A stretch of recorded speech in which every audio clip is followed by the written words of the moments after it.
Olá, pessoal! Sejam bem-vindos à nossa primeira aula da disciplina.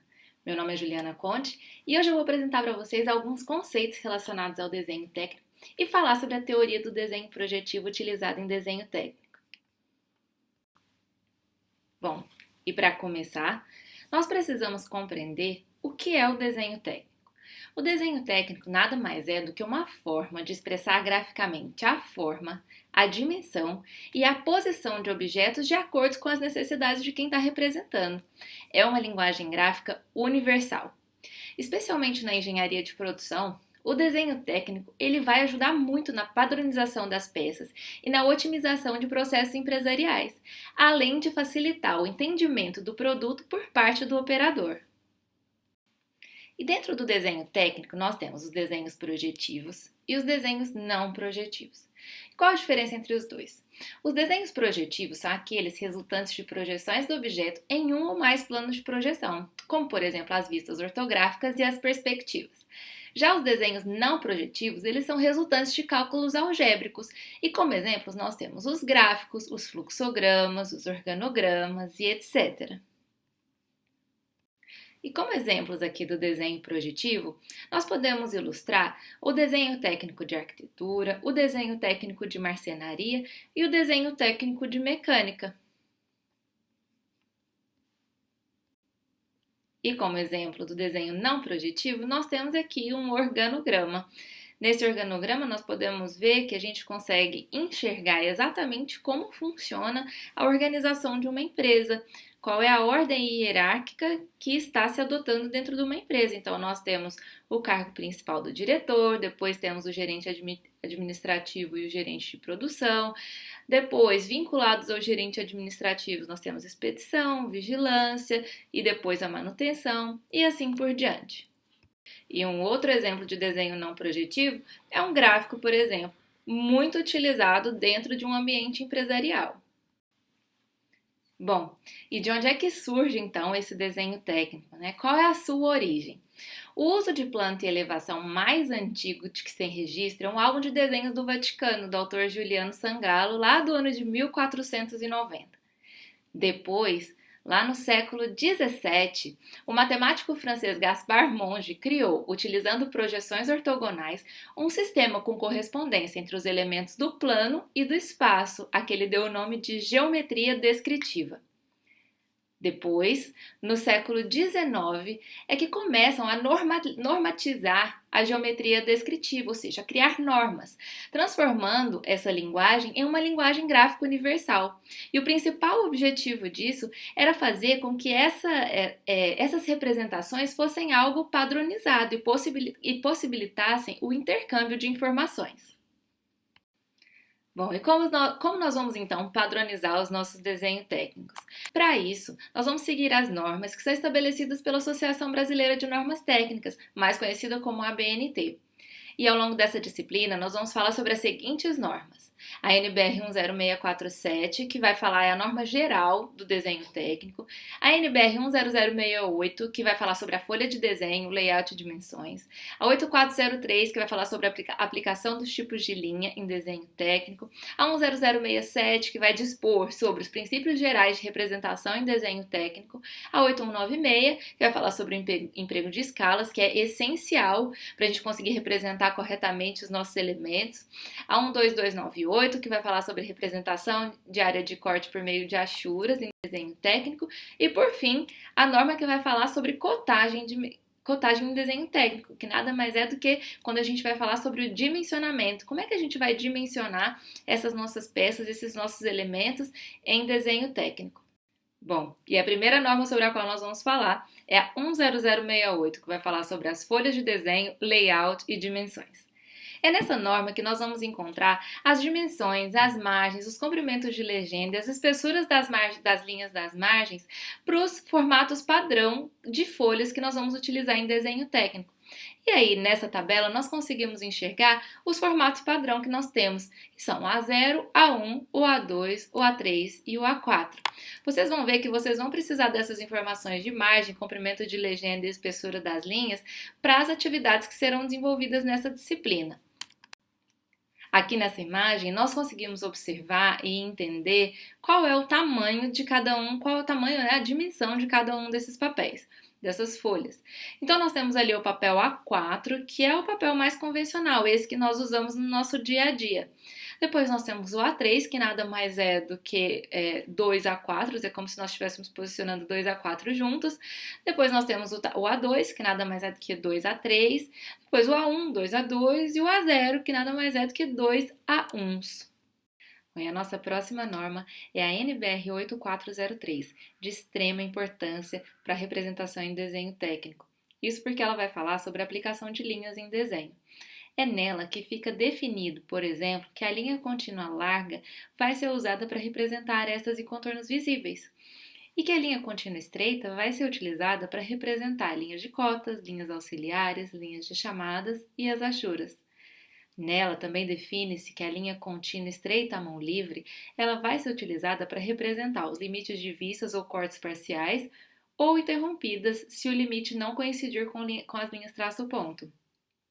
Além disso, também é possível observar que a linha contínua estreita em zigue-zague ela vai ser utilizada para representar desenhos confeccionados por máquinas. Depois, nós temos as linhas tracejadas, que tanto a tracejada larga quanto a tracejada estreita, elas vão ser utilizadas para representar arestas e contornos não visíveis. Em seguida, nós temos a linha traço-ponto estreita. Essas linhas vão ser utilizadas para representar linhas de centro, eixo, linhas de simetria ou trajetórias. E depois nós temos a linha traço-ponto estreita, porém agora ela vai ser representada mais larga nas extremidades e nas mudanças de direção, e essas linhas vão representar os planos de corte. E tem algumas ferramentas que vão nos auxiliar no desenvolvimento do desenho técnico à mão. São eles a régua paralela com a prancheta, ou a régua T, que pode substituir a régua paralela. Os esquadros, né, que nessa imagem vocês podem ver um esquadro ajustável e depois logo embaixo vocês conseguem ver os esquadros convencionais, o compasso e o transferidor. Mas nós sabemos que o desenho técnico ele já evoluiu muito e hoje nós estamos na era do desenho técnico moderno. Então nós já temos novas ferramentas que nos auxiliam no desenvolvimento desses nossos projetos, das nossas peças, dos desenhos das nossas peças. Um exemplo são os softwares CAD, que são os softwares que utilizam a geometria básica em um sistema cartesiano de coordenadas. Entretanto, nós devemos lembrar sempre da importância do desenho livre e do esboço, principalmente nos estágios iniciais do desenvolvimento de qualquer projeto. Bom, e agora nós vamos falar sobre as projeções ortogonais, que vão ser a base para toda a nossa disciplina. E quais são os conceitos, então, que estão relacionados a essas projeções ortogonais? Nós temos, então, a projeção, que nada mais é do que a maneira como nós representamos graficamente um determinado desenho, um determinado elemento. Depois nós temos o plano de projeção, ou seja, a peça vai ser projetada em um plano de duas dimensões. E depois nós temos as vistas, ou seja, dependendo da direção em que olhamos a nossa peça, nós vamos ter vistas diferentes. Então aqui eu trouxe esse elemento para mostrar para vocês. Aqui, ó, quando nós observamos a parte frontal da peça, nós vemos essa fachada. Porém, quando nós observamos aqui a lateral, nós vemos coisas completamente diferentes. Da mesma forma que aqui, a parte posterior desse elemento, certo? Então, à medida que nós mudamos a direção da nossa visão, nós observamos elementos diferentes nessa peça. E para ilustrar, nós temos aqui uma imagem mostrando para vocês exatamente cada um daqueles elementos conceituados no slide passado. Então, nós temos o plano de projeção, a projeção, que já é representação em si daquilo que está sendo visualizado, e a peça. E nós podemos observar que nós temos aí também a indicação dos raios projetantes, que são aquelas linhas que vão conectar a peça ao plano de projeção. E nessa imagem, então, vocês conseguem perceber que os raios projetantes, eles são paralelos entre si e perpendiculares ao plano de projeção. E a projeção resultante, ela vai representar a forma e a verdadeira grandeza do lado projetado no plano. As projeções ortogonais, elas são utilizadas para representar sólidos, ou seja, elementos de 3 dimensões, em planos bidimensionais, ou seja, planos de 2 dimensões.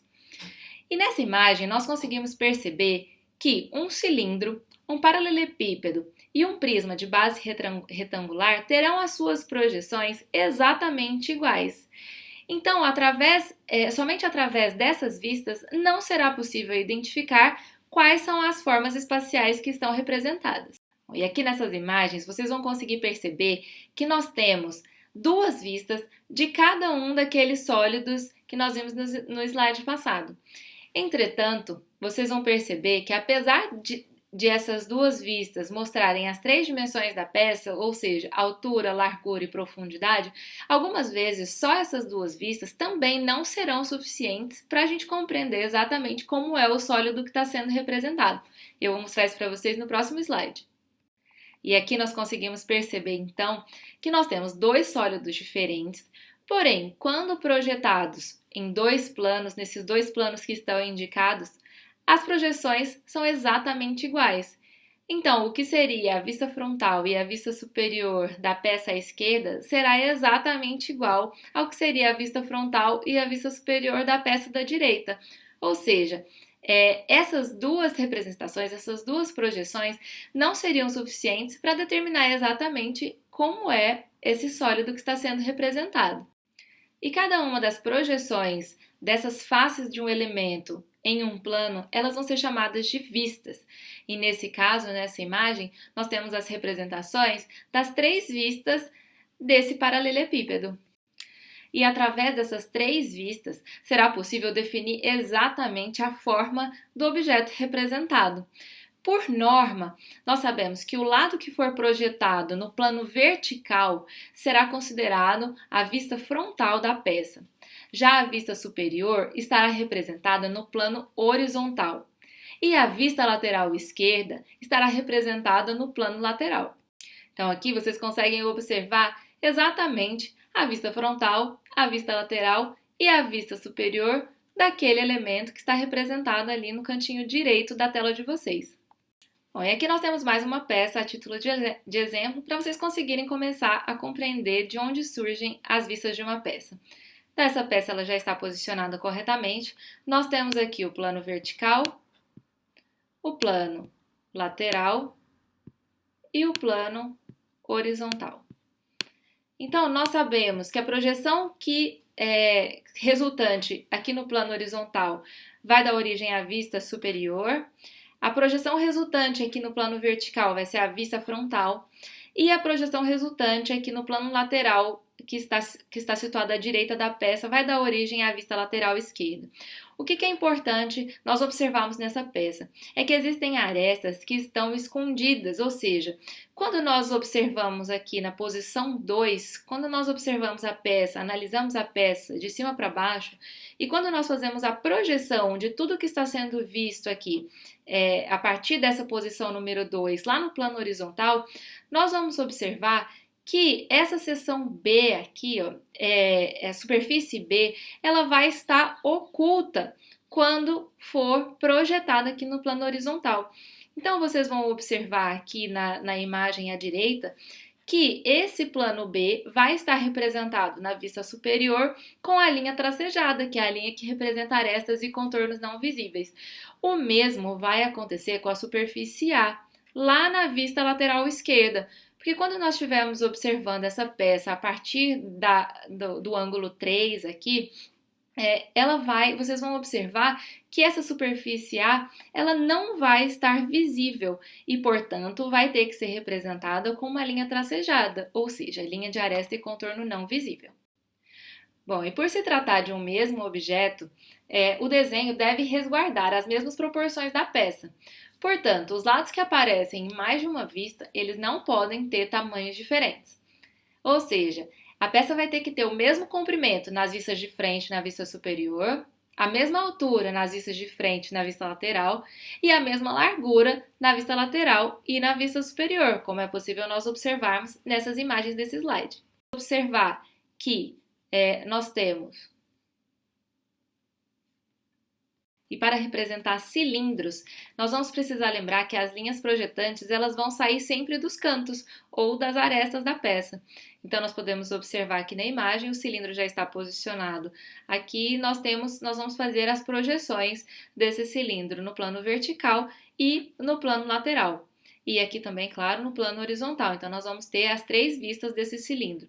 Nós vamos observar que vista frontal e vista lateral vão ser exatamente iguais, porém aqui a vista superior vai nos dizer exatamente qual é o formato desse elemento que está sendo representado.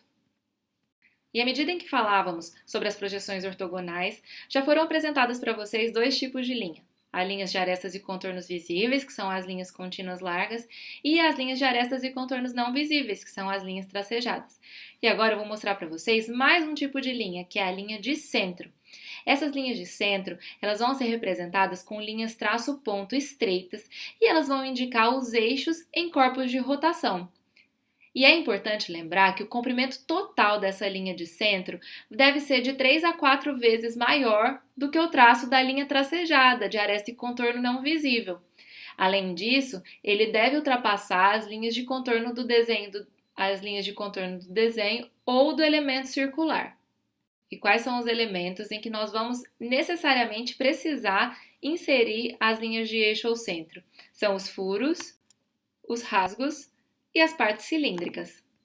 Por fim, nós temos a linha de simetria, que vai ser representada também com a linha traço-ponto estreita, a mesma linha de centro, a mesma linha que usamos para representar eixo ou centro. E quando nós vamos utilizar essa linha? Quando nós estivermos trabalhando com peças simétricas. E o que seriam peças simétricas? São aquelas peças que quando nós dividimos essa peça ao meio, os 2 lados são exatamente iguais, lado esquerdo e lado direito. Ou quando nós dividimos a peça ao meio horizontalmente, que a parte de cima seja exatamente igual à parte de baixo da peça. Essa foi então a nossa primeira aula da disciplina. Eu espero que vocês tenham gostado e eu espero vocês na nossa próxima aula. Até já!